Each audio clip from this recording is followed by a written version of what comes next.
ನಿಸರ್ಗ ಅನ್ನೋದೇ ಜೋಳಾತ್ಮಕ ಜೀವದಳ ತುಂಬುವ ಸನ್ಮಾರ್ಗ ಹೀಗಿದೆ ಭೂಮಿಯ ವರ್ತನೆಯ ಕವಿ ಕಾಳಿದಾಸ ಲೆಕ್ಕನೆ ಸಿಗದ ಮಾತು. ಹೌದು ಸ್ವಾಮಿ, ನಿಜ ನೀವು ಹೇಳ್ತಾ ಇರೋದು. ಆ ಕವಿಯ ಕಲ್ಪನೆವೇ ಆ ಆಕಾಶವೇ ಹಾಳಾಗಿವೆ ಅಂದ ಮೇಲೆ ಆ ಕವಿಯ ಮಾತಿಗೆ ಕೊನೆ ಅನ್ನುವುದೇ ಇಲ್ಲ ಸ್ವಾಮಿ, ಕೊನೆ ಅನ್ನುವುದೇ ಇಲ್ಲ ರೀ. ನೋಡು, ನಾವು ಏನೇ ಆದರೂ ಸತ್ಯಪತಿಯಾಗಿ ಹಿರಿಯರು ನಿರ್ಮಿಸಿದಂತ ನಿನ್ನ ಮನಸ್ಸಿನಲ್ಲಿ ಅಡಗಿದ ನಿಮ್ಮ ಅಣ್ಣನ ಪ್ರಶ್ನೆ ಹಾಗೂ ನಿಮ್ಮ ತಂದೆ ಸತ್ತ ಚಿಂತೆಯನ್ನು ದೂರ ಮಾಡಿಕೊಂಡು ಸಂತೋಷದಿಂದ ಈ ಪತಿಗೆ ಕೈ ಹಿಡಿದು ನಿನ್ನ ಒಲವಿನ ಪ್ರೀತಿ ಎಂದು ನೀಡು ಎಂದು ಇಲ್ಲಿಗೆ ಕರೆದುಕೊಂಡು ಬಂದ್ರೆ ಇಲ್ಲಿ ಆ ಮಲೆಪ್ರಭೆ ಕತೆ ಸಣ್ಣದಲ್ಲವೇ? ಅಂದರೆ ಅಮ್ಮ ಮಲಪ್ರಭೆ, ನೀನೆಷ್ಟು ಬೋರ್ಗೆರೆದು ಬರೋದನ್ನು ಕೊಂಡು ನನಗೆ ನೆಗೆ ಬರುತ್ತದೆ. ನಿನಗಿಷ್ಟು ಸಿಟ್ಟಿದ್ರೆ ಬೆಟ್ಟವನ್ನು ಕೊರೆದೊಗೆದು ಮುಂದೆ ಸಾಗು ಎಂದಿನಂತೆ ಇದನ್ನು ಕೇಳಿದ ಮಲಪ್ರಭೆ ಉಗ್ರ ಅವತಾರ ತಾಳಿ ಬೆಟ್ಟವನ್ನು ಕೊರೆದೊಗೆದು ಮುಂದೆ ಸಾಗಿದಳಂತೆ. ಅದಕ್ಕಂತಲೇ ಇದಕ್ಕೆ ನಡಕ ಒಳ್ಳೆ ಎಂದು ಹೆಸರು. ಅದು ಅಲ್ಲದೆ ಬೆಟ್ಟದ ಮೇಲೆ ಕುಳಿತು ನವಿಲು ಕೂಡ ಒಡೆದು ಟಸರಾಯ್ತಂತೆ. ಇದರ ಹತ್ತಿರವೇ ಸೌದತ್ತಿ ರೇಣುಕಾ ಯಲ್ಲಮ್ಮ ದೇವಸ್ಥಾನ ಇದೆ. ಅದು ಅಲ್ಲದೆ ಮುನ್ನವಳೆ ಎಂಬ ಗ್ರಾಮವಿದೆ. ಅಲ್ಲಿ 101 ಲಿಂಗಗಳಿವೆ. ಅದಕ್ಕಂತಲೇ ಇಂಥ ಪುಣ್ಯ ಸ್ಥಳದಲ್ಲಿ ಡ್ಯಾಮು ಕಟ್ಟಿ ನವಿಲು ತೀರ್ಥ ಎಂಬ ನಾಮಕರಣ ಮಾಡಿದ್ದಾರೆ. ಹೌದಾ, ಏನೆಂದು ಮಾಡಿದ್ದಾರೆ? ಸುಮಿತ್ರಾ, ಇಲ್ಲಿ ಬಾ. ಅಲ್ಲಿ ನೋಡು, ದೊಡ್ಡ ದೊಡ್ಡ ಹರಿಯುವ ನೀರಿನ ಜಲಧಾರೆ. ಈ ಮಲಪ್ರಭೆಯ ಕತೆ ಅಷ್ಟೊಂದು ದೊಡ್ಡದಾಗಿದೆಯಾ ಸ್ವಾಮಿ? ಸುಮಿತ್ರಾ, ನನ್ನ ನಿನ್ನ ಪ್ರೇಮದ ಮೊದಲನೇ ಸ್ಥಳವಾದ ಈ ನವಿಲು ತೀರ್ಥ ಬಾಳಿನ ಪುಟದ ಮೊದಲನೇ ಪಾಠದ ಮೊದಲಕ್ಷರಲ್ಲವೇ? ಹೌದು ಸ್ವಾಮಿ, ಇಂಥ ಸ್ಥಳಗಳಲ್ಲಿ ನವ ದಂಪತಿಗಳು ಇದ್ರೆ ಎಲ್ಲವನ್ನು ಮರೆತಂತೆ ಭಾಸವಾಗುತ್ತದೆ ಅಲ್ವೇ ಸ್ವಾಮಿ? ಸುಮಿತ್ರಾ, ಈ ಪ್ರಶಾಂತವಾದ ಸ್ಥಳದಲ್ಲಿ ನಾವು ಒಂದು ಪ್ರೇಮಗೀತೆಯನ್ನು ಯಾಕೆ ಆಡಬಾರದು? ಹಾಡ? ಅಯ್ಯೋ, ನನಗೆ ಹಾಡುವುದಕ್ಕೆ ಬರುವುದಿಲ್ಲ ಸ್ವಾಮಿ. ಸುಮಿತ್ರಾ, ಇಲ್ಲಿ ಬಾ. ಅಲ್ಲಿ ನೋಡು ಕೋಗಿಲೆಯ ಕಂಠ. ಅದರಷ್ಟವಾಗಿ ಅದರಂತೆ ನೀನು ಧ್ವನಿ ಕೂಡಿಸು, ಹಾಡಲು ತಾನಾಗೆ ಬರ್ತದೆ. ಆಯ್ತು ರೀ, ನಿಮ್ಮ ಸಂತೋಷವೇ ನನ್ನ ಸಂತೋಷ. ಬನ್ನಿ ಹಾಡೋಣ.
ಹಲೋ, ತಾವು ಇದೇ ಊರಿನವರು ತಾನೆ?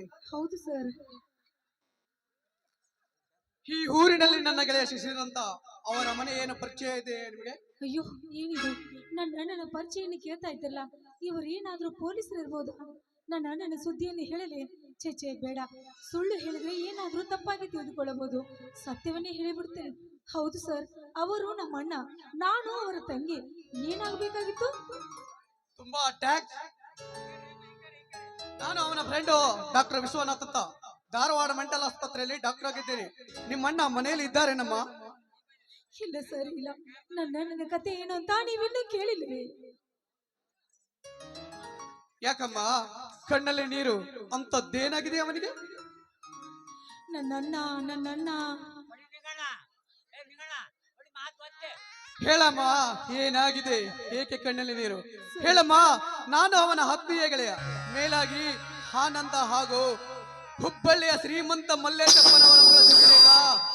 ನಾವು 4 ಜನರ ಜೀವದ ಗೆಳೆಯರು, ಒಂದೇ ಕ್ಲಾಸಿನಲ್ಲಿ ಕೂಡಿ ಓದಿಕೊಂಡವರು. ನಿಮ್ಮಣ್ಣ ನಮ್ಮ ಗೆಳೆಯರ ಬಳಗದಲ್ಲಿ ತುಂಬಾ ಬಡವ, ಆದರೂ ಕೂಡ ಅವನಿಗೆ BA ವರೆಗೆ ಓದಲು ಏಕೈಕ ಪೃಥ್ವಿಯಾದ ಶಶಿರೇಖಾ ತುಂಬಾ ಸಹಾಯ ಮಾಡಿದ್ದಾಳೆ. ಅದು ಅಲ್ಲದೆ ಕಾಲೇಜು ಕೂಡ ಬಿಟ್ಟ. 3-4 ದಿನಗಳ ಹಿಂದೆ ನನಗೆ ಫೋನ್ ಕೂಡ ಮಾಡ್ತಾನೆ ಇದ್ದ. ಈಗಲಾದರೂ ಒಂದು ವಾರವಾಯ್ತಮ್ಮ, ಫೋನ್ ಕೂಡ ಮಾಡ್ತಾನೆ ಇಲ್ಲ. ಅದಕ್ಕಂತಲೇ ಅವನಿಗೆ ಒಂದು ನೌಕರಿ ಕೂಡ ಇದೆ. ಅದಕ್ಕಂತಲೇ ಅವನನ್ನು ಕರೆದುಕೊಂಡು ಹೋಗಬೇಕಂತ ಬಂದೆ. ಆದರೆ ಈ ನಿಮ್ಮ ಮಗ ನೋಡಿದರೆ ಅವನು ಯಾವುದೋ ಒಂದು ಗಂಡಾಂತರದಲ್ಲಿ ಸಿಲುಕಿರಬೇಕು ಅನಿಸುತ್ತದೆ. ನೀನೇನು ಸಂಕೋಚ ಪಟ್ಟುಕೊಳ್ಳಬೇಡಮ್ಮ, ಹೇಳು, ನಾನೇ ನಿಮ್ಮ ಅಣ್ಣನನ್ನು ತುಳಿ. ಸರ್, ನಮ್ಮ ಅಣ್ಣನೀಗ ಕಳ್ಳನಾಗಿದ್ದಾನೆ ಸರ್, ಕಳ್ಳನಾಗಿದ್ದಾನೆ. ಏನು ಮಾಡೋದು, ಏನು ಬೇಕು ಮಾಡ್ಬೇಕಂತ ನನಗೊಂದು ಗೊತ್ತಾಗ್ತಾ ಇಲ್ಲ ಸರ್. ನಮ್ಮ ತಂದೆ ಕೂಡ ಅದೇ ದುಃಖದಲ್ಲಿ ಇದ್ದಾರೆ. ನಮ್ಮ ಅಣ್ಣನ ದುಃಖವನ್ನು ನೋಡಿ ನನಗೆ ತಡೆದುಕೊಳ್ಳಲು ಆಗ್ತಾ ಇಲ್ಲ ಸರ್, ಆಗ್ತಾ ಇಲ್ಲ. ಶಶಿಧರ, ಛೇ, ಕಳ್ಳನಾದರೆ ನಾನು ಕನಸು ಮನಸ್ಸಿನಲ್ಲಿ ಕೂಡ ಕಂಡಿರಲಿಲ್ಲ. ಹೋಗ್ಲಿ ಬಿಡಿ, ನೀವೇಕೆ ಹೇಳ್ತಿದ್ದೀರಾ? ಹಾಗಾದರೆ ಈಗ ಅವನಲ್ಲಿ? ಸರ್, ಅವನೆಲ್ಲಿ ಇರುತ್ತಾನೋ, ಎಲ್ಲಿ ಹೋಗುತ್ತಾನೆ ನನಗೊಂದು ಗೊತ್ತಿಲ್ಲ ಸರ್. ಆಗಾಗ ಪತ್ರ ಬರಿತಾ ಇದ್ದ, ಅಷ್ಟೇ ಅಲ್ಲ ಮನೆಗೆ ಹಣವನ್ನು ಸಹ ಕಳಿಸ್ತಾ ಇದ್ದ. ಈಗ ಹಣನೂ ಕಳಿಸ್ತಾ ಇಲ್ಲ, ಮನೆಗೂ ಬರ್ತಾ ಇಲ್ಲ ಸರ್. ನಮ್ಮ ಅಣ್ಣನದೇ ಚಿಂತೆ ಆಗಿದೆ ಸರ್, ನಮ್ಮ ಅಣ್ಣನದೇ ಚಿಂತೆ ಆಗಿದೆ ನನಗೆ. ಛೇ ಛೇ ಛೇ, ಹೀಗಾಗಬಾರದಿತ್ತು. ಮನುಷ್ಯನಿಗೆ ವಿಧಿಯ ಕೈವಾಡ ಹೇಗಿರುತ್ತೆ ಅಂತ ಹೇಳಕ್ಕಾಗುತ್ತಲ್ಲ. ನೋಡಮ್ಮ ತಂಗಿ, ನೀನೇನು ಚಿಂತಿಸಬೇಡ. ಇನ್ನು ಮೇಲೆ ಹುಡುಕಿ ತರುವುದು ನನ್ನ ಜವಾಬ್ದಾರಿ. ನಾನು ಬರುತ್ತೇನೆ ತಂಗಿ. ಸರ್, ನಿಂತುಕೊಳ್ಳಿ. ದಾರಿಯಲ್ಲಿ ಬಂದು ದಾರಿಯಲ್ಲೇ ಹೋಗ್ತಾ ಇದ್ದಲ್ಲ, ಬನ್ನಿ ಮನೆಗಾದ್ರೂ ಹೋಗೋಣ. ನೋಡಮ್ಮ ತಂಗಿ, ನೀನೇನು ಚಿಂತಿಸಬೇಡ.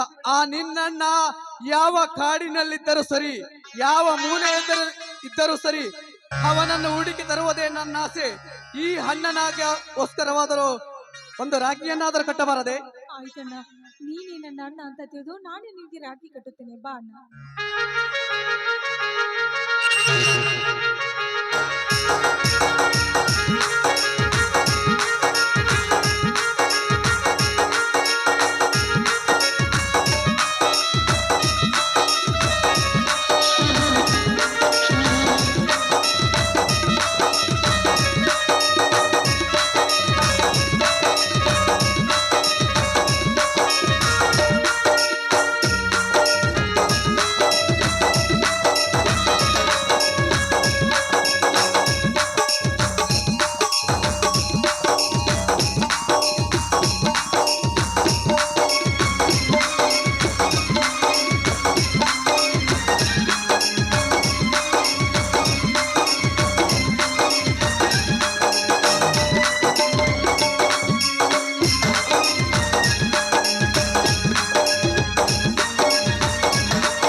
ನನ್ನ ತಂಗಿಯರ ಈ ಬಂದ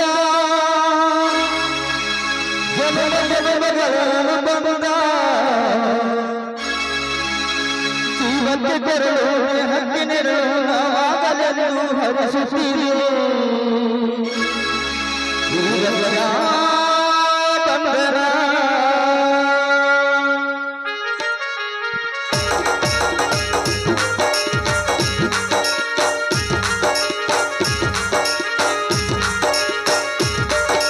ನನ್ನ ತಂಗಿಯರ ಈ ಬಂದ ಜನ್ಮ ಜನ್ಮಗಳ ನನ್ನ ತಂಗಿಯರ ಈ ಬಂದ ಜನ್ಮ ಜನ್ಮಗಳ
ಹರಿಸುತ್ತೀರಿ